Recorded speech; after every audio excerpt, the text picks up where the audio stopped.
Death Trick, Donald Strachey Mysteries, Book 1. Author, Richard Stevenson. Publisher, MLR Press. Narrator, Eric L. Aust. Chapter 9. Back at the office, I phoned Margarita Mays at Here and There and Everywhere Travel and told her that the Cheyenne, Wyoming police were looking for Chris Porterfield. She thanked me and said she would relay this useful information. Next, I called a New York telephone company employee I'd met a few years earlier at the terminal bar, who'd helped me out from time to time. He called back half an hour later with a list of long-distance calls made over the past month from Chris Porterfield and Margarita May's home phone, and from Here and There and Everywhere Travel. The lists were long, but nowhere was there included a call to Cheyenne, Wyoming. The closest was a call from the travel agency to a number in St. Louis, which didn't look useful, though I'd check it out. My friend at the phone company mentioned in passing that a Sergeant Bowman of the Albany Police Department had requested the same information a week earlier. At noon, I walked up Central and had a leisurely lunch at Elmo's. I paid cash and Elmo said, "Have a nice day." Under a hard, bright autumn sky, I headed over toward the park and arrived at the Blunts on State Street just after 1 o'clock. The maid let me in, and I waited on the much-talked-about sofa while the Blunts went over their lines off stage. At 1:10, they rolled down the foyer stairway and into the salon like a couple of presenters on the Academy Award show. Stuart Blunt with his elegant long arm, Jane Blunt with her ashtray. "We didn't expect to see you so soon," Blunt said, "but we're absolutely delighted." "Absolutely," Jane Blunt said. "Would you care for some tea, something stronger?" I said no thank you, and we all sat down, the Blunts looking almost cheerfully expectant. "I haven't found Billy," I told them, "but I've got some ideas. For now, I've got more questions than answers." Their disappointment showed, and Jane Blunt lit a silver thin. "How much longer do you think it will be?" she asked. "We're all really terribly anxious to have this business taken care of. Believe me, it's taken its toll on both of us." "Jane, I'm sure Mr. Strachey is moving ahead on this as rapidly as anyone possibly can," Blunt said, giving me a man-to-man. "Don't mind her. Women will be women. Look, what more can we tell you, Mr. Strachey? What else would you like to know about our son that might assist you?" I said, "Did Billy once spend some time in a mental institution?" They froze. They looked at each other. They looked at me. "Why do you ask?" Blunt said. "That was nearly 10 years ago. What bearing does that have on the present situation?" "That is a private family matter," Jane Blunt said. "It is, I'm afraid, strictly between Stuart and me." She blew smoke up to the ceiling vent. "I'm sure you can appreciate how difficult such an unpleasant state of affairs can be for a family like ours." I did not tell them what I suspected. I said, "Any past mental illness of Billy's might not be entirely irrelevant to the present problematical situation. After this was over, I'd need deprogramming. The thing is, if Billy has a history of sudden, unexpected, violent behavior..." They picked up the bait. No, that wasn't it," Blunt rushed to assure me. "Not at all. You mustn't get the wrong idea."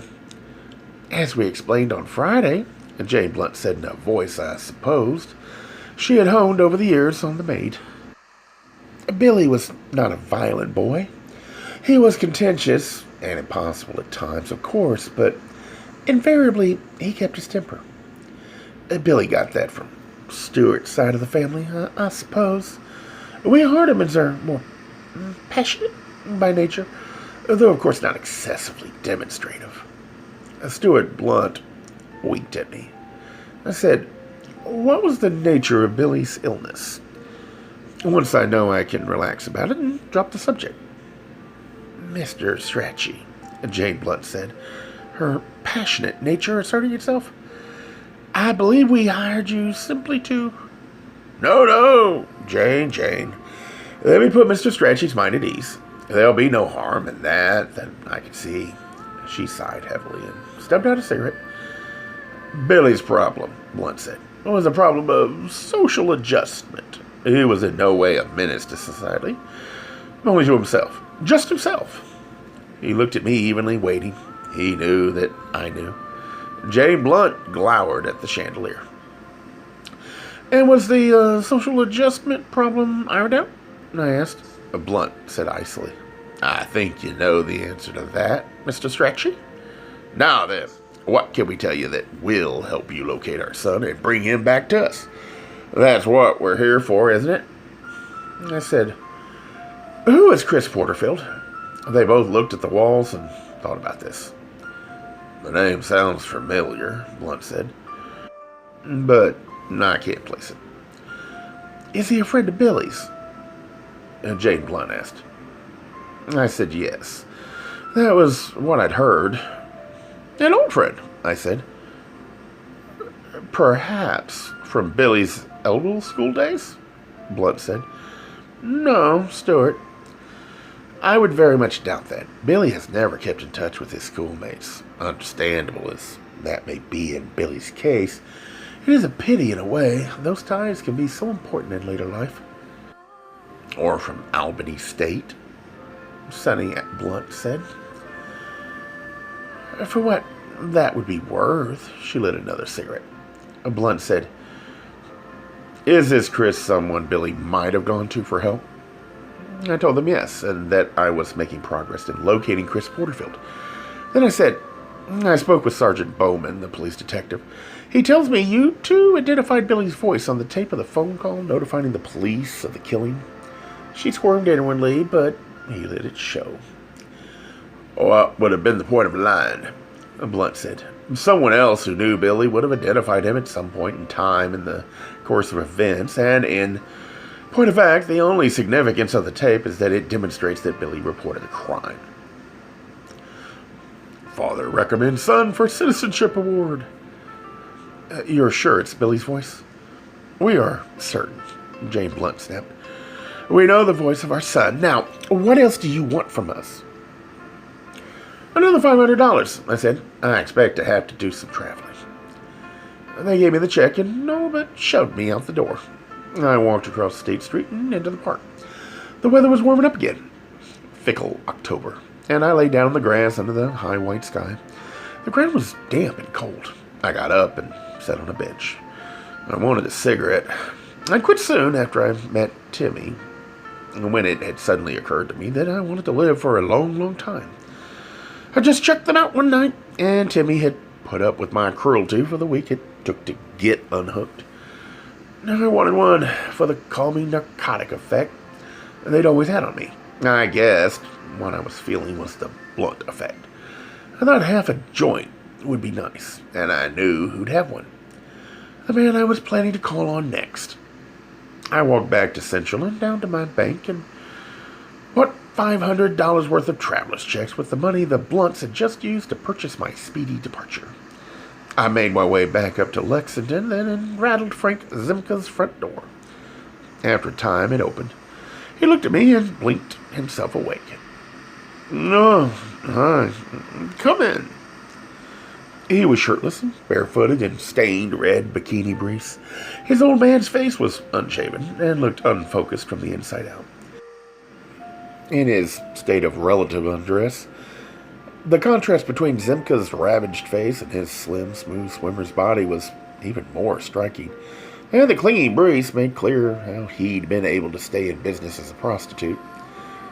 I'd seen them cruising the park in their Buicks and Chryslers. The men who must have been Zimka's Johns, middle-aged, closeted, probably married with grown children. Sad, desperate men, locked into choices they'd made back in the days when for some men there didn't seem to be any, and less interested in a pretty face than in what Frank Zimka had to offer. Zimka, the meat man. Though, why Billy Blunt? What did Zimka have that could interest him? That I couldn't figure out. Down in the depths of his apartment, Zipka said, "Smoke." He dragged on a half-gone joint. "Maybe I'll just take some along?" "A bag." He got a bag from the refrigerator, and I dropped it into my jacket pocket and on into the lining. I didn't suppose he accepted traveler's checks or MasterCard, but I had $10 and gave him that. I said, "No whites today?" "For you, I mean. Not that you're not better off without them." "It's early," he said. "Sit down. I've got something." While Zemka went into his bedroom, I sat on the couch and read 2 panels of the sci-fi comic book open on the end table. Zemka came back and handed me a dirty envelope sealed with Scotch tape. Billy was written across the front. The I was dotted with a little heart. "You won't lose this, will you?" "I won't." I shoved the envelope down with the grass. "Did you find Billy yet?" "No, but I'm close, I think." He sat on the plastic chair and brought his knee up for a hug. The head of his cot peeked out one leg of his briefs, and he absently tucked it back in. "Where do you think Billy is?" he said. "God, I miss him." "He's out west." "In Hollywood?" "Not that far west." "I'm not sure." "I'll know soon." Frank, I want you to clear something up for me." "You do? What?" "Describe the car you used to drive Billy to LaGuardia." "Describe it." "The make, the color." He squeezed his eyes shut as if to rummage around inside his head for some usable brain cells. Finally, he opened his eyes and said, "It's a green car. An Impala, I think." "Impala? Isn't that a car?" "It is." "Why do you want to know that? Did someone see us? I mean, I don't want to get somebody in trouble. The guy I borrowed the car from?" "I don't think that'll be a problem. Do you know anyone who owns a new gold-colored Olds Tornado?" He shook his eyes again. After a moment, they opened, blinking. "I'm sorry, but I really don't think so. I might have been in one once. It's hard to say. I've been in a lot of cars." It seemed possible he simply did not remember that the Olds was an Olds, or even that it was a motorized vehicle. Sorting out the particulars of his nights couldn't have been easy for him. I said, "The night of the killing, where'd you spend it?" He fidgeted. "Here," he said. "In there." He gestured toward the bedroom. "I told you that before, didn't I?" "Thought I did."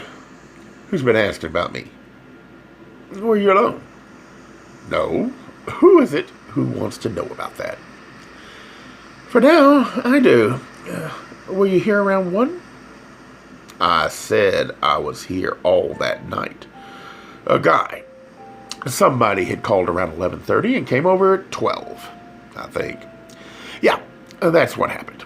I remember because somebody else had just left when this guy called. He was a priest. The first guy, and he always left before 12. And for a quick pop, then back to the rectory. I was kind of wiped out after him, but the second guy was somebody who's always been pretty nice to me. So when he called, I said, sure. What the fuck? Come over. I smoked some while I waited, and then he came. This friendly old fucked up guy. And he stayed till about 2, I guess. Then I fell asleep. Till Billy showed up at 6. It was one of those nights. I said, you were seen sitting in a gold-colored Olds in the parking lot of Truckies around 1. How did that happen? His head jerked back, and he gave me a mean look. Hey, what is this? Is somebody trying to fuck me over or what? Who said that? Somebody has me mixed up with somebody else. Whoever said that about me, that's wrong. He muttered something else under his breath and reached for a Kent. I said, what's the friendly old fucked up guy's name? Maybe he can help put my mind at ease. This will stay between the 3 of us. Or maybe you could get us together. He lit the cigarette and ingested its nutrients. No way, he exhaled. Forget that. Look, I said, you know me a little by now. Am I discreet? or am I discreet? He shook his head. No. That's a no. Why don't you tell me something? Who was it who says he saw me at Trucky's? A cop? He gave me a look of deep, wounded bitterness that, since Billy Blunt's departure, seemed to be Zimka's one remaining non-drug-induced emotion. I said, no, as someone who knows you, someone whose car was parked next to the Olds. He looked right at you and spoke, and you looked back. Remember now? A friend of Billy's. He frowned at a cigarette and slowly shook his head.